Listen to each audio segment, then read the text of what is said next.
The title of this morning's sermon is The Making and Breaking of Kings.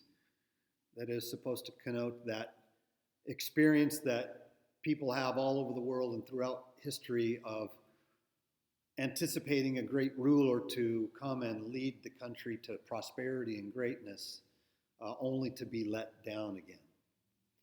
And that's exactly what we do. We make kings and we break them, oftentimes because of our own misguided expectations. And so we've spent the last several weeks of August watching conventions as the United States prepares to choose its king, as we reflect on 1 Samuel chapter 8, when Israel wanted its first king.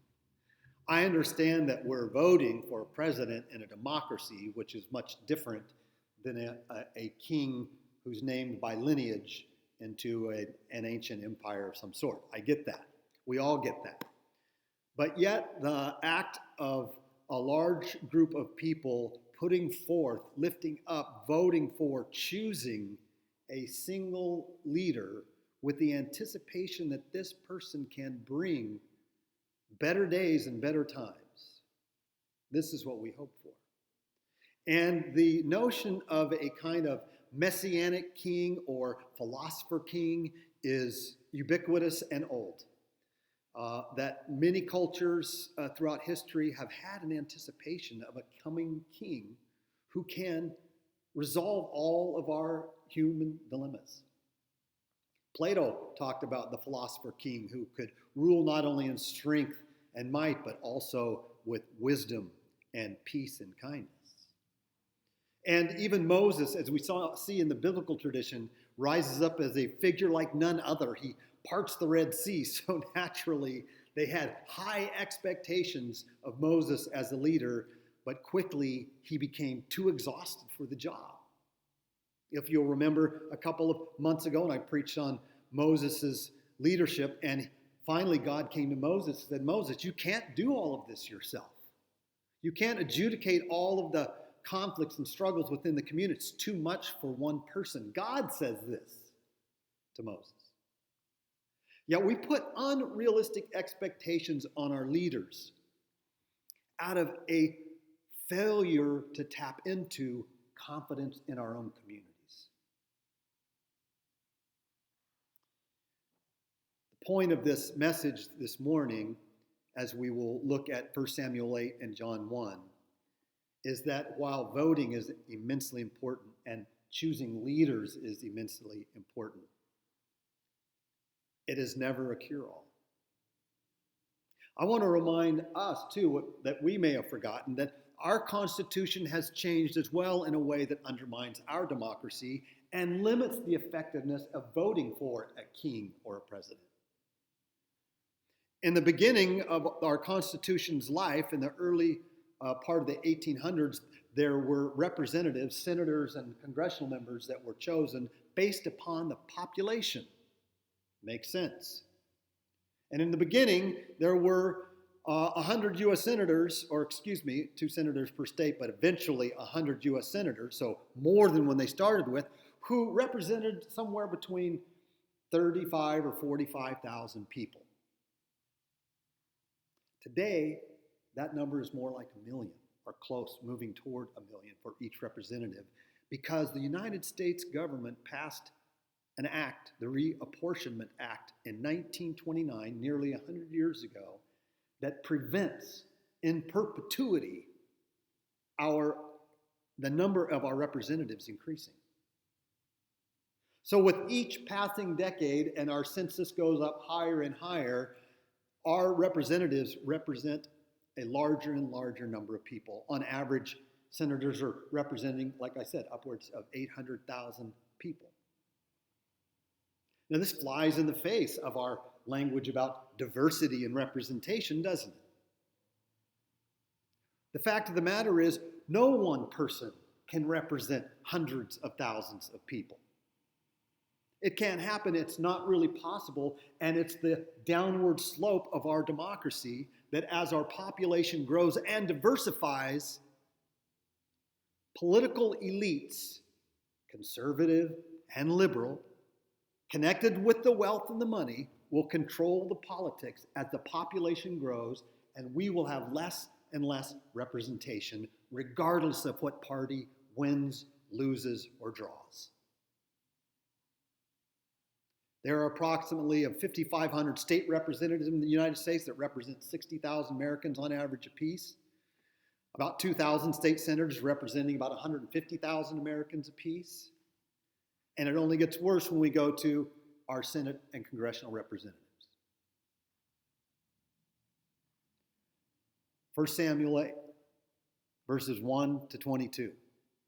You've heard it read. I just want to read a couple of the verses. In the beginning where where the text says that Samuel became old, implying that he was not able to do the job. And so he appointed multiple persons to fulfill that job of adjudication. In this case, he relied on nepotism. He chose two sons, Abijah and Joel. Abijah, whose name means Yahweh is Father, and Joel, which means Yahweh is God. They had a shared agenda. They were to cooperate and lead in the tradition of the Yahwists. But it says that they became bad, and they looked after personal gain, and they took bribes, and they perverted justice. And so the response of the people was not to break up nepotism per se, but to find one person who can fix the problem. Find us a king and give us a king, they said, and Samuel resisted. But eventually, Samuel relented because God relented. And God told them, you can have a king, but let me tell you what's going to happen. And he goes through a litany of bad outcomes for them under the rule of a single king, a monarch. And we do see this, in fact, happen. But Samuel relented because the people were convinced, and they would not rest until they had the opportunity to find that one person who could fix their problem, who could fix the perverted justice system that the communities had been subjected to. We want a king that will make things go well with us, a king who will fix all our problems. Well, when you read 1 Samuel chapter 8 about what the people really wanted from their king, what they really wanted was a hero. What they really wanted was a genie or a fairy or something like that who could come and magically fix everything for them. They say, we want a king who can go out and lead us into victory and war and bring us back the plunder. We want a king who will look out for us first and privilege our interests. This is what they were looking for. They weren't looking for justice, really. They weren't looking for peace, really. They were looking for a king who could plunder surrounding communities to bring them wealth. This was the MO of the day. What they wanted was a king so that they could say, God is on our side. Because when kings win battles and they bring back the plunder, that was always interpreted as God being on their side. It was the beginnings of what we now call the health wealth gospel, where people maintain that both good health and wealth are a sign of God's blessing. Not taking really any suitable account of exploitation, greed, and abuse. Well, they wanted a king to privilege their priorities, to privilege their values. This is almost exactly what we have today in our election between Democrats and Republicans who want their values privileged. You don't want a king, you don't want a president as much as we want somebody to make sure our interests are first. Now, there's a part of me that says okay to that, actually, because I'm not talking about privilege in just one sense, whether it's racial privilege or gender privilege.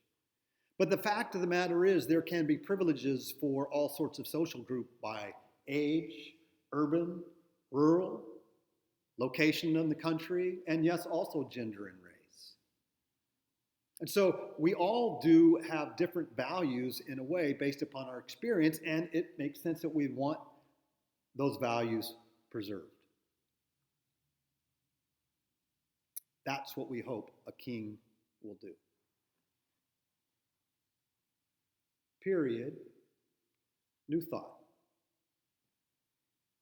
I want to bring our attention to an event that happened about a month ago now, a little less than a month ago, that I think I can safely assume virtually everyone listening knows about.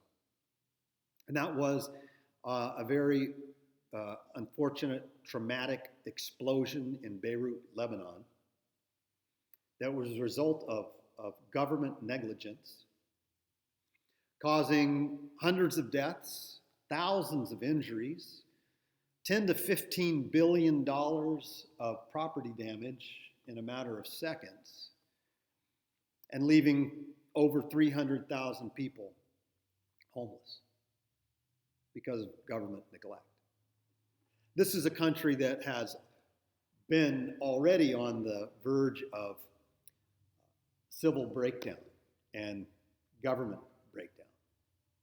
This event is an atrocity that will have lasting effects on this country for a very, very long time. Their government failed them. People knew about the explosives in that harbor for years. It wasn't a secret. The Lebanese government, of course, knew. The Russian government knew because the explosives came from Russia and were on their way to Mozambique for use in mining, is what it was purported to be for. The boats harbored in Beirut, and because of concerns about their inability to sail further, they were permanently docked there in Beirut. Countries around the world knew of the situation and were warning of the risks involved. But still, it happened. All of those people lost their lives and their property, and for many of them, they lost enough that will be impossible for them to regain in their lifetime. Well, when we see something like that happen, that gross of negligence, it's easy to criticize, and it deserves criticism. But as you think about how the Lebanese government has completely let down its people, let's turn that thought back to ourselves. As we prepare to choose a king to fix our problems and be our hero, let us remember what our government has done for us through both parties' works over the past 20 years. I don't recall 9/11 having any accountability for any American defense workers or contractors or anybody that was supposed to be given the responsibility of protecting U.S. security and safety. I do remember that we wrongly blamed Iraq and went to war that lasted 20 years and killed nearly 1 million innocent civilians. And people are still losing their lives, and the entire region has been decimated. We accomplished very little, and Iraq did not have nuclear weapons. But it was enough to distract us from asking the question, who in the United States was so neglectful that 20 men with box cutters could fly 3 planes into buildings and change the entire world? Who let us down? And who let us down in the cost of a war that was inexcusable? Trillions and trillions of dollars, of your dollars, of our dollars, that went to warfare that accomplished what? Well, it did bring on a financial crisis. that also started in our country, and I also don't recall anyone being held accountable for that. That rolled across the globe and destroyed lives and took people's homes in a way that we haven't seen since the Great Depression, or if ever, on a global level. And here we are today in a pandemic. And it's all too easy for people to blame one person or blame one party or the other, when the fact of the matter is, it seems to be clear to me now that our government, both parties, over the last decade or more, has failed to prepare our country for dealing with the pandemic. It's clear now that these are preparations that could have been in place a long time ago, certainly before the current president. I'm not defending this president or any president. I'm putting the onus back on us. The Beirut, Lebanon people, the Lebanon government, they have let their people down, and the people are angry. And if you want to march yourself around the globe, governments don't have leaders that fix problems. We fix problems. We help our leaders. We try to help them be better leaders, but let us not relinquish responsibility, because we have more responsibility than ever before, since there are so many more people and so few less representatives of that growing mass of people. We have to take the responsibility and not act as if it's only in our ability to choose a king that will solve our problem.